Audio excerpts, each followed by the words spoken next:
الحمدللہ نحمدہ ونصلی علی رسولہ الکریم رب اشرح لی صدری ویسر لی امری واحلل عقدۃ من لسانی یفقہوا قولی۔ اس سے پچھلی والی آیتوں میں بھی مسلمانوں کو جو جنگ احد میں شکست ملی تھی اس کی کچھ حکمتیں بتلائی گئی تھی، تو اس آیت میں بھی ایک حکمت بتلائی گئی ہے۔ اور اس سے پچھلی والی آیتوں میں جو حکمتیں بتلائی گئی تھی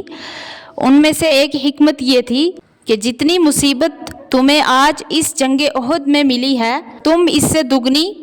اپنے دشمنوں پر اس سے پہلے غزوہ بدر میں ڈال چکے ہو، کیونکہ غزوہ احد میں 70 مسلمان شہید ہوئے تھے اور غزوہ بدر میں مشرکین کے 70 سردار مارے گئے تھے اور 70 گرفتار ہو کر مسلمانوں کے قبضہ میں آئے تھے۔ تو اس بات کو یاد دلانے کا مقصد یہ ہے کہ مسلمانوں کو جو اس وقت تکلیف ہوئی تھی اس کا احساس کم ہو جائے۔ دوسرا جو مقصد ہے وہ یہ تھا کہ یہ تکلیف اور مصیبت حقیقت میں دشمن کی طاقت کے سبب سے نہیں بلکہ تمہاری اپنی بعض غلطیوں کے سبب ہے کہ رسول اللہ صلی اللہ علیہ وسلم کے حکم کی تعمیل میں تم سے کوتاہی ہو گئی۔ تو اب اس آیت میں اس طرف اشارہ کیا گیا ہے یہ جو کچھ ہوا اللہ تعالیٰ کے حکم سے ہوا، جس میں بہت سی حکمتیں چھپی ہوئی ہیں جو اس آیت میں بتلایا گیا ہے۔ اعوذ باللہ من الشیطان الرجیم، بسم اللہ الرحمن الرحیم۔ وما اصابکم یوم التقى الجمعان، اور جو کچھ تم کو پیش آیا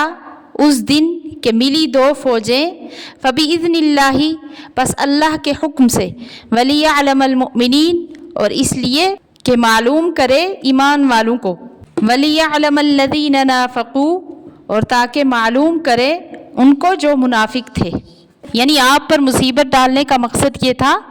کہ آپ کا پتہ چل جائے کہ آپ میں سے منافقین کون سا ہے اور مومنین کون سا ہے۔ جیسے کہ شروع جنگ کے وقت ہی 300 آدمیوں نے مسلمانوں کا ساتھ چھوڑ دیا تھا، تو ان کا پتہ چل گیا اور ان کا نفاق کھل گیا کہ وہ کہنے لگے کہ اگر آپ ہماری بات مان لیتے تو آپ اپنے گھروں سے نہ نکلتے اور یہ مصیبت نہ دیکھنی پڑتی۔ وقیل لہم، اور کہا گیا ان کو، تعالوا، کہ آؤ، قاتلوا فی سبیل اللہ، لڑو اللہ کی راہ میں، او ادفعوا، یا دفاع کرو دشمن کا۔ یعنی منافقین سے کہا گیا کہ آپ آ کے لڑو اللہ کے راستے میں، اگر آپ کو اتنی ہمت نہیں ہے پھر بھی آ کر کھڑے ہو تاکہ دشمن کو آپ کی کثرت دیکھ کر رعب ہو جائے تو وہ وہاں سے بھاگ جائیں۔ قالوا، تو وہ بولے، لو نعلم قتالا لاتبعناکم، اگر ہم کو معلوم ہو لڑائی تو البتہ تمہارے ساتھ رہیں۔ یعنی ان کے کہنے کا مقصد تھا کہ یہ کوئی لڑائی ہے کہ وہ آپ سے 3-4 گنے زیادہ ہیں اور ان کے پاس سامان بھی زیادہ ہے، ہاں اگر برابر کے ہوتے تو پھر ہم آپ کا ساتھ دیتے۔ ایسی لڑائی میں پڑنا تو ہلاکت کے سوا کچھ نہیں ہے۔ اس پر حق تعالیٰ ارشاد فرماتے ہیں، ہم للکفر یومئذ اقرب منہم للایمان، وہ لوگ اس دن کفر کے قریب ہیں بنسبت ایمان کے۔ یعنی اس سے پہلے انہوں نے اپنا کفر چھپایا ہوا تھا تو وہ ایمان کے زیادہ قریب لگ رہے تھے، لیکن آج اس بات سے وہ تو کفر کے زیادہ قریب نظر آ رہے ہیں۔ اور جب دل کی چھپی ہوئی بات ظاہر ہوتی ہے تو وہ زوردار ہوتی ہے۔ یقولون بافواہہم ما لیس فی قلوبہم، کہتے ہیں اپنے منہ سے جو نہیں ہے ان کے دل میں۔ دل میں تو یہی تھا کہ ان مسلمانوں کا کبھی ساتھ نہیں دیں گے، اگرچہ لڑائی ڈھنگ ہی کی کیوں نہ ہو۔ واللہ اعلم بما یکتمون، اور اللہ خوب جانتا ہے جو وہ چھپاتے ہیں۔ الذین قالوا لاخوانہم، وہ لوگ ہیں جو کہتے ہیں اپنے بھائیوں کو، وقعدوا لو اطاعونا ما قتلوا، اور آپ خود بیٹھے رہے ہیں، یعنی گھروں میں بیٹھے ہوئے بتاتے ہیں کہ لو اطاعونا ما قتلوا، کہ اگر وہ ہمارا کہنا مان لیتے تو اس وقت نہ مارے جاتے۔ قل فادرؤوا عن انفسکم الموت ان کنتم صادقین، تو آپ کہہ دیجئے اے محمد صلی اللہ علیہ وسلم، اب ہٹا دو اپنے اوپر سے موت کو اگر تم سچے ہو۔ یعنی اگر آپ کا یہ خیال ہے کہ گھر بیٹھے رہنے سے موت نہیں آتی تو اب ہٹا کے بتانا۔ وَلَا تَحْسَبَنَّ الَّذِينَ قُتِلُوا فِي سَبِيلِ اللَّهِ أَمْوَاتًا، اور تو نہ سمجھ ان لوگوں کو جو مارے گئے اللہ کی راہ میں مردے، یعنی مردے مت سمجھو، بل احیاء عند ربہم یرزقون، بلکہ وہ زندہ ہیں اپنے رب کے پاس اور ان کو رزق دیا جاتا ہے۔ فرحین بما آتاہم اللہ من فضلہ، خوش ہیں اس چیز سے جو دیا اللہ نے ان کو اپنے فضل سے، یعنی وہ خوشی محسوس کرتے ہیں جو اللہ تعالیٰ نے ان کو رزق دیا، یا اسی طریقے سے ان کو اللہ تعالیٰ کی جو خوشنودی حاصل ہے۔ وَيَسْتَبْشِرُونَ بِالَّذِينَ لَمْ يَلْحَقُوا بِهِمْ مِنْ خَلْفِهِمْ، اور وہ خوش ہوتے ہیں ان لوگوں کی طرف سے جو ابھی تک نہیں پہنچے ان کے پاس، ان کے بعد آنے والے، یعنی یہ جو لوگ شہید ہو چکے ہیں یہ ان لوگوں کی طرف سے خوش ہوتے ہیں جو ابھی دنیا میں زندہ ہیں کہ وہ بھی اگر ہماری طرح شہید ہو جاتے۔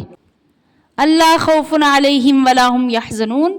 اس لیے کہ نہ ان پر ڈر ہے اور نہ وہ غمگین ہوں گے۔ یستبشرون بنعمت من اللہ وفضل وان اللہ لا یضیع اجر المؤمنین،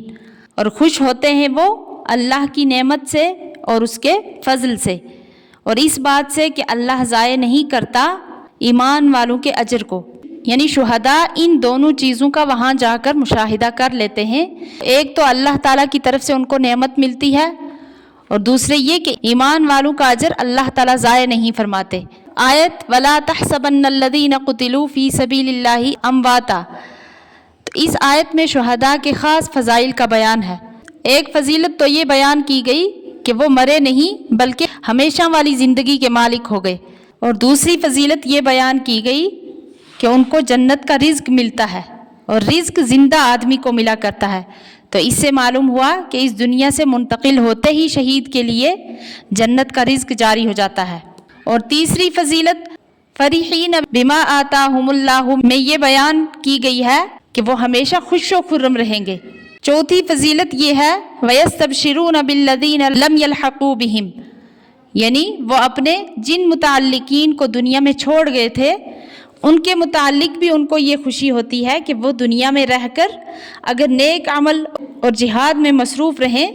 تو ان کو بھی یہاں آ کر یہی نعمتیں اور درجات عالیہ ملیں گے۔ تو اس آیت کی شان نزول جو ابو داؤد رحمۃ اللہ علیہ نے حضرت ابن عباس رضی اللہ عنہ کی صحیح اسناد سے روایت کی،